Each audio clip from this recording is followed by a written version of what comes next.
Yes students, आज हम भुगतान संतुलन में असाम्यता के टॉपिक को डिस्कस करेंगे। Disequilibrium in balance of payment.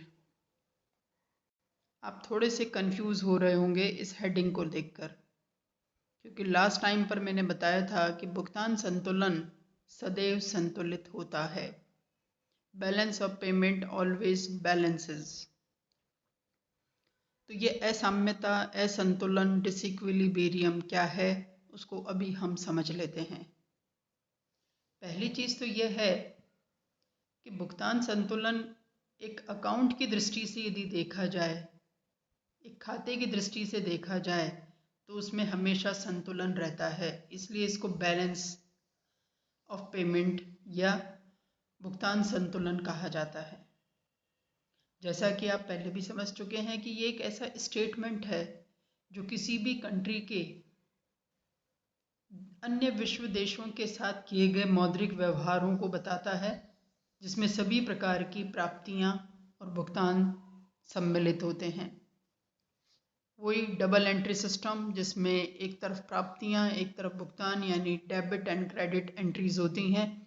इसलिए हमेशा ही भुगतान संतुलन खाते को डेबिट क्रेडिट एंट्रीज करके लास्ट में जो भी बैलेंस या अंतर आता है उसको ओमिशन या भूल चूक के नाम से डिफरेंस को ख़त्म कर दिया जाता है या सेट ऑफ कर दिया जाता है। इसलिए इसको संतुलित कहा जाता है। लेकिन यदि कंसेप्चुअली देखा जाए तो भुगतान संतुलन खाता यानी बैलेंस ऑफ पेमेंट अकाउंट कभी भी बहुत विशेष परिस्थितियों में ही संतुलित होता है। इसमें असाम्यता रहती है। असाम्यता का मतलब, जिसको हम इंग्लिश में कहते हैं डिसइक्विलिब्रियम, यानी या तो डेबिट बैलेंस ज़्यादा होगा या क्रेडिट बैलेंस ज़्यादा होगा। बेसिकली डेवलप्ड कंट्रीज़ की असाम्यता अलग तरह की होती है और डेवलपिंग कंट्रीज़ की अलग होती है।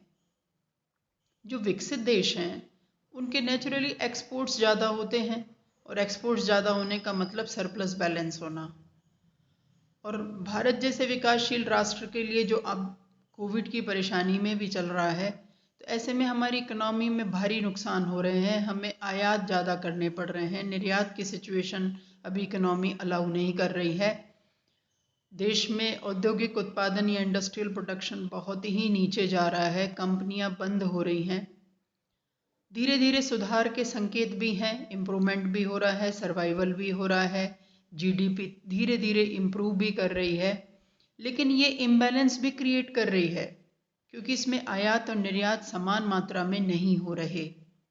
और जब दोनों समान नहीं है, दोनों इक्वल नहीं है, तो वो डिसइक्विलिब्रियम को शो करता है, असाम्यता को शो करता है। तो ये असाम्यता के बारे में मैंने लिखा भी है, पहले हिंदी में देख लीजिए। भुगतान संतुलन एक देश की सभी प्रकार की मौद्रिक प्राप्ति व भुगतान को प्रदर्शित करने वाला विवरण है। इसलिए इसमें असाम्यता दृश्य अदृश्य आयात निर्यात में परिवर्तन के कारण उत्पन्न होती है। क्लियर है? दृश्य मतलब वस्तुएं, अदृश्य मतलब सेवाएं। तो वस्तुओं एवं सेवाओं के आयात निर्यात में यदि परिवर्तन होता है तो ये परिवर्तन 3 प्रकार का हो सकता है। कौन कौन सा? निर्यात में परिवर्तन हो और आयात स्थिर रहे, बिल्कुल सीधी सी बात है। यदि हमारा डेबिट साइड बिल्कुल कांस्टेंट रहे, लेकिन एक्सपोर्ट ही परिवर्तित होते रहें, परिवर्तन का मतलब आइदर इंक्रीज और डिक्रीज, यानी वृद्धि भी हो सकती है, कमी भी हो सकती है, एनी टाइप ऑफ चेंज के में बी देयर। दूसरी तरफ आयात में परिवर्तन हो, निर्यात स्थिर हो, बिल्कुल विपरीत स्थिति है, यानी आयातों में लगातार परिवर्तन हो रहा है, वो वृद्धि हो रही है या कमी हो रही है, लेकिन एक्सपोर्ट्स हमारे कांस्टेंट हैं। तीसरे सिचुएशन क्या हो सकता है कि दृश्य और अदृश्य के आयात निर्यातों में परिवर्तन हो रहे हैं, लेकिन वो परिवर्तन समान नहीं होकर अलग अलग दरों से हो रहे हैं। एग्जाम्पल के तौर पर आयात बढ़ रहे हैं हमारे 22% से और निर्यात घट रहे हैं 23% से, या और भी कम कर लीजिए इसको 18% से। तो यानी दोनों के चेंजेस के रेट ऑफ डिफरेंस में यदि परिवर्तन में अलग अलग दर से परिवर्तन हो रहा है, तो वो भी असाम्यता उत्पन्न करता है। तो आई थिंक समझ ही गए होंगे आप कि भुगतान संतुलन सदैव संतुलित क्यों रहता है। उसके हमने पिछले टाइम पर 3-4 कारण देखे थे, और वो सभी कारण ये बताते हैं कि बैलेंस ऑफ पेमेंट एक अकाउंट है, एक खाता है, जिसका फर्स्ट पार्ट करंट अकाउंट है, सेकंड पार्ट कैपिटल अकाउंट है। करंट अकाउंट का मतलब जिसमें सभी प्रकार के विजिबल नॉन विजिबल ट्रेड को लेते हैं, सेवा एवं वस्तु व्यापार को लेते हैं। यदि उनके आयात निर्यात में परिवर्तन इन 3 तरीके से होता है, आयात स्थिर, निर्यात में परिवर्तन, निर्यात स्थिर, आयात में परिवर्तन, या दोनों में ही चेंजेस, लेकिन चेंजेस सेम रेट से ना होकर डिफरेंट रेट से होते हैं, तो उन स्थितियों को हम असाम्यता या डिसइक्विलिब्रियम कहते हैं। लेकिन चूंकि ये एक अकाउंट है, तो करंट अकाउंट का जो भी इम्बैलेंस होगा, जो भी असंतुलन होगा, डेबिट या क्रेडिट यानी सरप्लस या डेफिसिट होगा, उसको हम कैपिटल अकाउंट में एडजस्ट करके इक्वलाइज करते हैं या समान कर देते हैं, इसलिए ये सदैव संतुलित होता है। लेकिन यदि हम भुगतान संतुलन को एक मतलब विवरण के रूप में, स्टेटमेंट के रूप में देखें, तो इसमें असाम्यता भी आती है। और ये असाम्यता क्यों आती है, किस तरह की आती है, कितने प्रकार की आती है, इसको अब हम डिस्कस करते हैं। ये इंग्लिश वर्जन है जो आप सभी समझ ही लेंगे। अब आइए आप थर्ड स्लाइड में, भुगतान संतुलन में असाम्यता के प्रकार। अभी मैंने आपको क्या बताया कि भुगतान संतुलन में असाम्यता आती है। असाम्यता कैसे आती है कि दृश्य एवं अदृश्य आयात निर्यात, विजिबल नॉन विजिबल, एक्सपोर्ट और इंपोर्ट में चेंजेस होते हैं, और ये चेंजेस भुगतान संतुलन विवरण में या स्टेटमेंट में असाम्यता या डिसइक्विलिब्रियम क्रिएट करते हैं। तो उसका मेन फर्स्ट पॉइंट या प्रकार है वो है संरचनात्मक असाम्यता, स्ट्रक्चरल डिसइक्विलिब्रियम। संरचनात्मक असाम्यता का मतलब क्या होता है कि किसी भी देश में भुगतान संतुलन में असाम्यता का एक प्रमुख कारण है संरचनात्मक असाम्यता, स्ट्रक्चरल डिसइक्विलिब्रियम। संरचनात्मक को क्या कहते हैं हम, कि जब इकोनॉमी में बहुत बड़े परिवर्तन हो रहे हों, आधारभूत चेंज हो रहे हों, आर्थिक क्रियाएं बदल रही हों, उत्पादन, उपभोग, विनिमय, वितरण, राजस्व, ये जो 5 आर्थिक क्रियाएं हैं, production, consumption, exchange, distribution and public revenue या पब्लिक फाइनेंस, यदि इन 5 ही एक्टिविटीज़ में चेंजेस हो रहे हैं, तो वो चेंजेस भुगतान संतुलन विवरण में भी यानी स्टेटमेंट में डिसइक्विलिब्रियम लाएंगे, असाम्यता लाएंगे। और ये असाम्यता कौन सी हो सकती है, निर्यात बढ़ जाए, आयात नहीं बढ़े, आयात में वृद्धि हो जाए, निर्यात में नहीं हो, दोनों में परिवर्तन हो लेकिन दोनों में समान दर से नहीं हो। तो संरचनात्मक असाम्यता में कुछ कारणों को हम इसी दृष्टि से देखते हैं। फर्स्ट पॉइंट है उत्पादन की संरचना में परिवर्तन, changes in pattern of production. यदि उत्पादन की संरचना बदल रही है, पहले बहुत छोटे आकार के उद्योग लगाए जाते थे, लघु उद्योगों में उत्पादन हो रहा था, लेकिन अब इकोनॉमी डेवलप कर रही है तो बहुत लार्ज स्केल के मल्टीनेशनल कंपनीज आ गई और उनमें उत्पादन हो रहा है, तो उत्पादन का साइज बदल गया, पैटर्न बदल गया, उसके आधार पर बाजार बदल गए, उसके आधार पर बहुत बड़े परिवर्तन हो गए, और उन परिवर्तनों से आयात भी बढ़ सकते हैं और निर्यात भी बढ़ सकते हैं।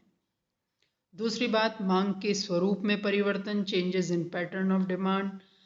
इकोनॉमी में लोगों की यानी कंज्यूमर्स की या उपभोक्ताओं की मांग में ड्रास्टिकली चेंज हो रहे हैं, बहुत बड़े परिवर्तन हो रहे हैं। वो अब सामान्य वस्तुओं की जगह बहुत विलासिता वस्तुओं की मांग ज़्यादा करने लगे, ब्रांडेड वस्तुओं को ज़्यादा डिमांड करने लगे, विदेशी वस्तुओं की मांग ज़्यादा होने लगी, या स्वदेशी वस्तुओं को ज़्यादा वो प्रायोरिटी देने लगे। यानी मांग में किसी भी टाइप का परिवर्तन होगा तो वो भुगतान संतुलन में भी परिवर्तन लाएगा, क्योंकि उससे आयात और निर्यात में भी चेंजेस आएंगे, क्योंकि वो चेंजेस डिमांड से रिलेटेड होंगे या ओरिएंटेड होंगे। व्यापार के स्वरूप में परिवर्तन, changes in pattern of trade, व्यापार का स्वरूप बदल गया। पहले व्यापार लोकल हो रहा था, ट्रेडिंग लोकल लेवल पर थी, स्टेट लेवल पर होने लगी, नेशनल लेवल पर होने लगी, फिर ग्लोबल यानी वैश्विक स्तर पर होने लगी।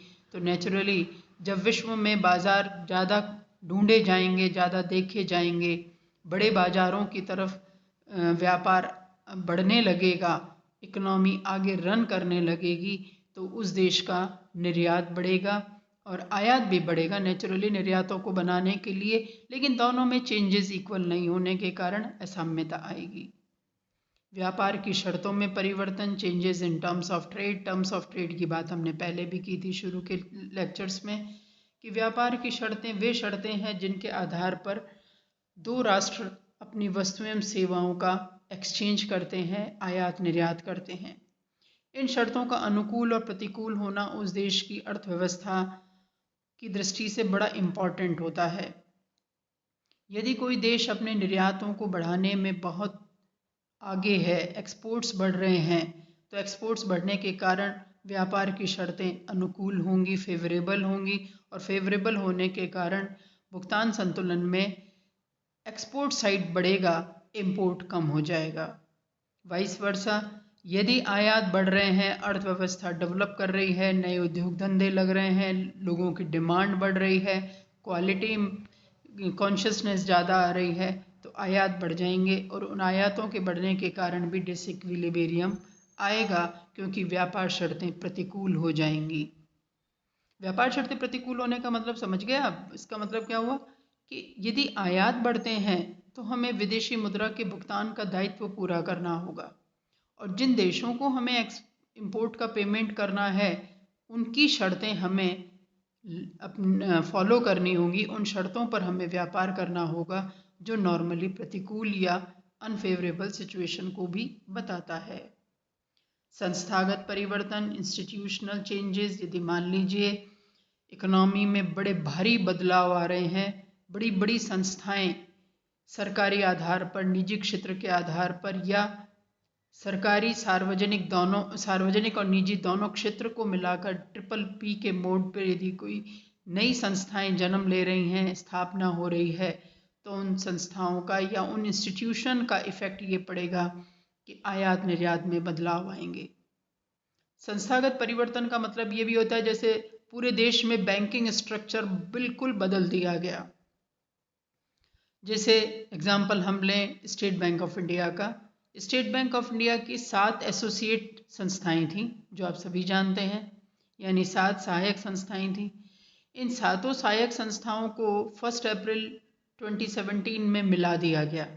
ये एक बहुत बड़ा स्ट्रक्चरल चेंज था बैंकिंग का। और जैसे ही इनको मिला दिया गया, SBI का साइज और बड़ा हो गया।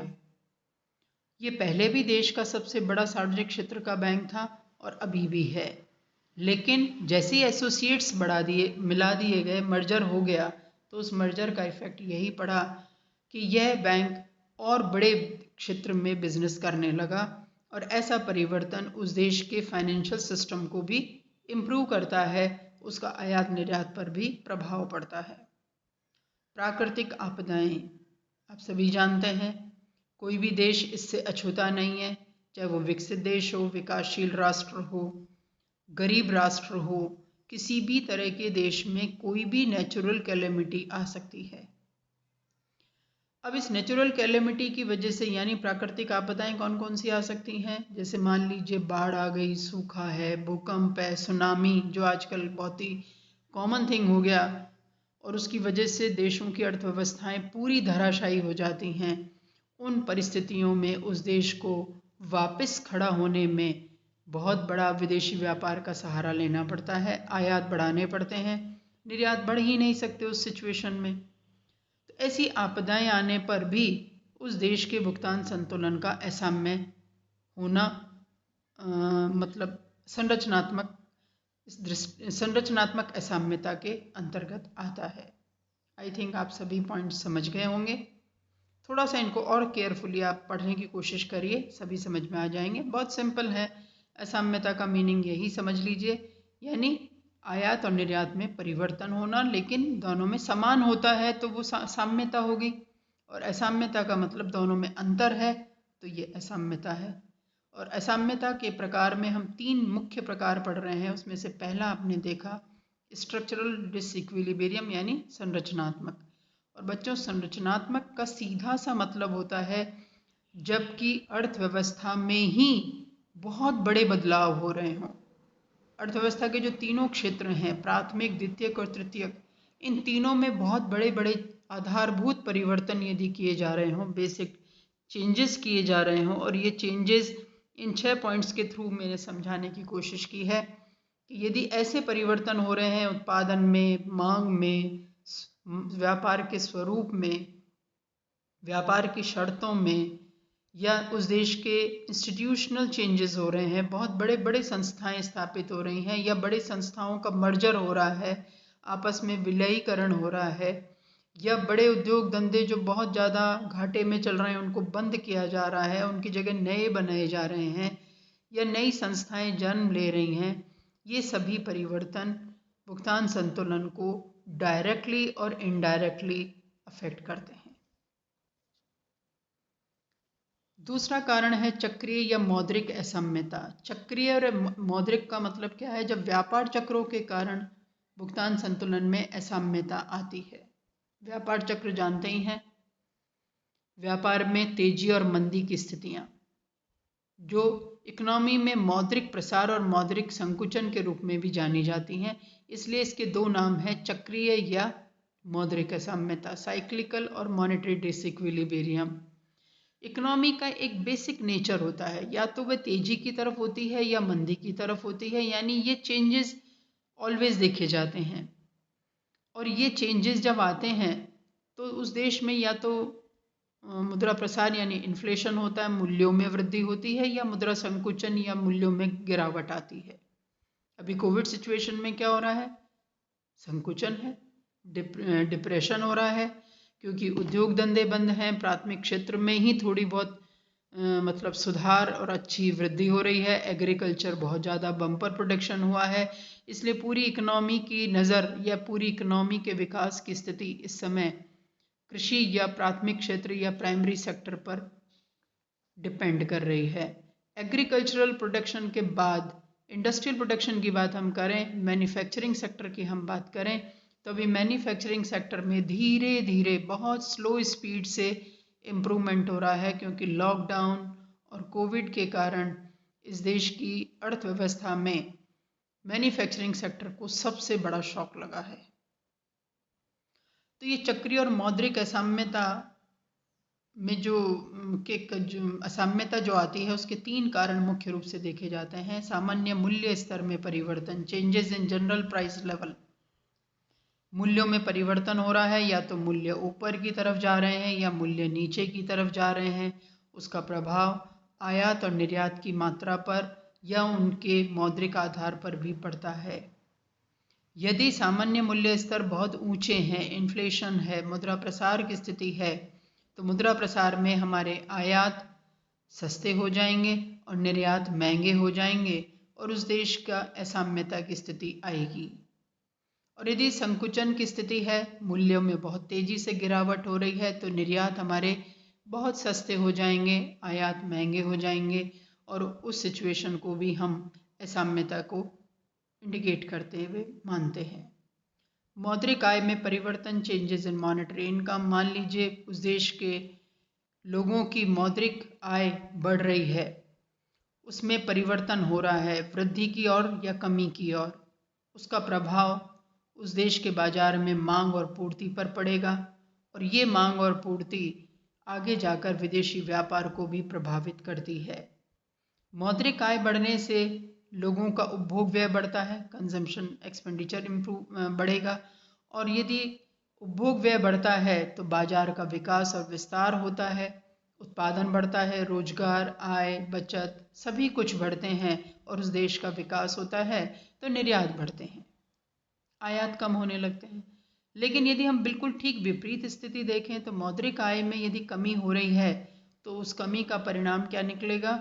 लोगों की आय कम हुई, उपभोग कम हो जाएगा, बचत कम हो जाएगी, मूल्य कम हो जाएंगे, उत्पादन सरप्लस होने लगेगा, उत्पादन पूरी मात्रा में बढ़ेगा नहीं, तो मांग के हिसाब से उसमें सप्लाई प्रॉपर नहीं, मतलब सप्लाई एक्सेस हो जाएगी। तो इन सब का एक मल्टीपल इफेक्ट या कंक्लूडिंग इफेक्ट क्या आएगा कि उस देश के निर्यातों में बहुत भारी कमी आ जाएगी और आयात भी कम हो जाएंगे, यानी total volume of trade will go down. विनिमय दर में परिवर्तन, changes in foreign exchange rate, विनिमय दरों में परिवर्तन भी विदेशी व्यापार के इस भुगतान संतुलन खाते को प्रभावित करते हैं। यदि विनिमय दरें हमारे अनुकूल हैं, फेवरेबल हैं, फेवरेबल का मतलब निर्यात अधिक है तो विनिमय दरें अनुकूल कहलाती हैं। आयात ज़्यादा है तो विनिमय दरें प्रतिकूल हैं। प्रतिकूल का मतलब क्या है? विदेशी मुद्रा की मांग हमारे लिए ज़्यादा है, हमें आयातों का पेमेंट करना है और पेमेंट करने के कारण दरें हमारे फेवर में नहीं रहती, और जब ऐसा होता है तो वो भी असाम्यता है। तीसरा और अंतिम पॉइंट है चिरकालिक असाम्यता, सेक्युलर डिसइक्विलिब्रियम है, सॉरी ये इसको इक्विलिब्रियम लिखने में आ गया, इसको आप करेक्शन कर लें। चिरकालिक का मतलब समझ ही गए आप, जो एक दीर्घ काल तक असाम्यता की स्थिति है। जब अर्थव्यवस्था में संरचनात्मक परिवर्तन होते हैं, स्ट्रक्चरल चेंजेस होते हैं, यानी पूरी इकोनॉमी, जैसे 1991 में बिल्कुल हमारी इकोनॉमी बंद अर्थव्यवस्था थी, बंद मतलब खुली नहीं थी। अन्य राष्ट्रों के लिए हमने अपनी इकोनॉमी को बंद कर रखा था, हमने चारों तरफ से उसमें बैरियर्स लगा रखे थे, लेकिन 91 में हमने वैश्वीकरण अपना लिया। और वैश्वीकरण अपनाने का मतलब क्या था कि हमने अन्य देशों की अर्थव्यवस्थाओं के साथ अपनी इकोनॉमी को टाई अप कर लिया, जोड़ लिया। ये एक बहुत बड़ा चेंज था। इकोनॉमी का ओपन अप होना हमारी अर्थव्यवस्था में एक भारी परिवर्तन लाया, और उस परिवर्तन का धीरे धीरे परिणाम ये देखने में आया कि हमारी जीडीपी बहुत तेज़ी से बढ़ी। और उस परिवर्तन को असाम्यता के रूप में भी हम देख सकते हैं कि जब इकोनॉमी में बड़े चेंज होते हैं और वो चेंज दीर्घकाल तक चलते हैं, क्योंकि ये अल्पकालीन नहीं होते, ये एक लंबे समय तक किए जाने वाले परिवर्तन है। और उन परिवर्तनों को हम इन पॉइंट्स में देखते हैं, जैसे पूंजी निर्माण में वृद्धि, increase in capital formation. Capital formation क्या है? आज आपने जितनी आय कमाई है उसका कितना हिस्सा आप बचत के रूप में रखते हैं, विनियोग करते हैं और उस पर और अतिरिक्त आय कमाते हैं। यदि किसी देश में पूंजी निर्माण में वृद्धि होती है तो उस देश का वित्तीय स्तर या वित्तीय साधनों का स्तर बहुत समृद्ध माना जाता है, बहुत अच्छा माना जाता है, और वो देश अधिक विदेशी व्यापार करने की स्थिति में होता है। औद्योगिकरण मतलब उस देश में सभी प्रकार के उद्योगों की स्थापना करना, विकास करना, विस्तार करना, औद्योगिक मतलब गति को बढ़ाना। और उस स्थिति में अर्थव्यवस्था में बहुत तेजी से कच्चे माल का आयात होता है, लेकिन साथ ही निर्मित माल का निर्यात भी बढ़ता है। तो औद्योगिकरण दोनों ही तरफ से मतलब अंतर्राष्ट्रीय व्यापार को प्रभावित करता है। और जब कच्चे माल का आयात कम होने लगता है और निर्यात बढ़ने लगता है तो ये सरप्लस मतलब बैलेंस कहलाता है और असाम्यता कहलाता है। जनसंख्या में वृद्धि, increase in population. Population increase का सीधा सा प्रभाव पड़ता है इकोनॉमी के हर सेक्टर पर, और हर सेक्टर पर प्रभाव पड़ने का मतलब चाहे वो प्राथमिक है, द्वितीयक है या तृतीयक क्षेत्र है, तीनों ही क्षेत्र उससे प्रभावित होते हैं, क्योंकि वस्तुओं एवं सेवाओं की मांग में वृद्धि होने लगती है। और इस वृद्धि को सेट ऑफ करने के लिए या इस बढ़ती हुई मांग को पूरा करने के लिए यदि आंतरिक उत्पादन पर्याप्त मात्रा में नहीं है तो विदेशों से आयात करके उसको मतलब पूरा किया जाता है। तो जनसंख्या वृद्धि किसी देश के लिए भुगतान संतुलन की असाम्यता का बहुत बड़ा कारण भी मानी जाती है। भारत का भी एग्जाम्पल ले सकते हैं इसमें आप। फिर आता है तकनीकी प्रगति, प्रोग्रेस इन टेक्नोलॉजी। तकनीकी प्रगति आज की डेट में सबसे इम्पॉर्टेंट फैक्टर है। सारी इकोनॉमीज इसी प्रोग्रेस ऑफ टेक्नोलॉजी पर डिपेंड कर रही है। जो राष्ट्र इस टेक्नोलॉजी को या तकनीकों को बहुत तेज़ी से डेवलप कर रहा है, नए शोध और अनुसंधान से नवीन विधियों को, मेथड्स को यूज़ कर रहा है, उस देश का विदेशी व्यापार क्वालिटी और प्राइस इन दोनों ही पैरामीटर्स में बहुत आगे जा रहा है। और आगे जाने का मतलब एक्सपोर्ट्स का इम्प्रूव होना और इम्पोर्ट्स का कम होना। भारत का एग्जाम्पल लें तो भारत की स्थिति इस कोविड काल से पहले की स्थिति जो थी, भारतीय अर्थव्यवस्था की बहुत समृद्ध अर्थव्यवस्था के रूप में हमारी इकोनॉमी आगे जा रही थी, क्योंकि हमने तकनीक का विकास इतना कर लिया कि अंतरिक्ष में भेजे जाने वाले जितने भी सैटेलाइट और उपग्रह हैं वो अब स्वदेशी तकनीक से बनाए जाने लगे। वैज्ञानिक आधार पर हमारा देश तेजी से विकास करने लगा। हम अपनी ही तकनीकों के द्वारा बहुत बड़ी बड़ी इंडस्ट्रीज़ को डेवलप कर रहे हैं, उद्योगों का निर्माण करने लगे, उद्योगों में उत्पादन होने लगा। हालांकि उसमें अब बहुत बड़ी रुकावट आ रही है, लेकिन फिर भी टेक्नोलॉजी वाइज भारत अभी बहुत बड़े अर्थव्यवस्थाओं में शामिल हो भी चुका है। लेकिन इस तकनीकी प्रगति का जो प्रभाव जो मैंने अभी आपको बताया वो असाम्यता को भी बताता है। असाम्यता मतलब वही, या तो निर्यात ज़्यादा या आयात ज़्यादा, या दोनों ही ज़्यादा लेकिन दोनों में अंतर का डिफरेंस। लास्ट में पॉइंट है बाजार का विस्तार, एक्सपांशन ऑफ मार्केट, जो आप सभी जानते हैं। बाजार का विस्तार एक चिरकालिक असाम्यता को उत्पन्न करता है। क्यों? क्योंकि बाजार धीरे धीरे एक्सपांड होते हैं, लोकल से state level, national level, global level, multinational level, यानी बहुराष्ट्रीय स्तर पर यदि बाजार का विस्तार करना होता है तो उस विस्तार का परिणाम ये होता है कि उस देश के भुगतान संतुलन पर प्रभाव पड़ता है। हमें बड़ी मात्रा में विदेशी पूंजी, विदेशी ऋण, विदेशी वस्तुएं, सेवाएं, इन सभी को यूज़ में लेना होता है। फिर हम नए मार्केट की तरफ आगे बढ़ते हैं और उसका प्रभाव असाम्यता के रूप में देखने में आता है।